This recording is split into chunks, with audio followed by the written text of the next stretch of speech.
त्यही तलबाट जहाँकि पेट्रोल पम्प थियो त्यहाँदेखि चौक आयो हामी चौकभन्दा हामी तलै आइगयौँ अब यो आयो बेलुकाबाट यहाँ गोविन्दपुर आउने हो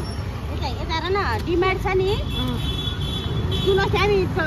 झुम्का किन्ने गर्थ्यौँ नि नै हो त्यो डिमार्ट सिधै जान्छ त यो कहाँ हो त त्यो पेट्रोल पम्पभन्दा गोविन्दपुर गयो त्यो त सिधा बाटो छ त अनि यो पनि त सिधै हो त हिँडो उयो अघि भने बाटो नआएपछि नआया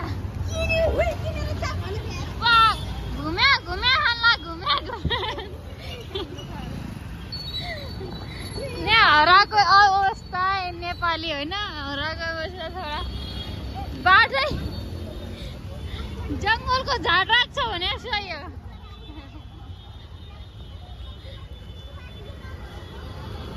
हराको अवस्था पत्ता नै घर पनि कहाँ हो असला यहाँ ट्राफिक लागेको छ यहाँ कहाँ पुग्यो कहाँ नै खोइ थाहै भयो अटो बुक गरेपछि होइन 200-300 भन्दा ज्यादा लिने होइन ओ दिदी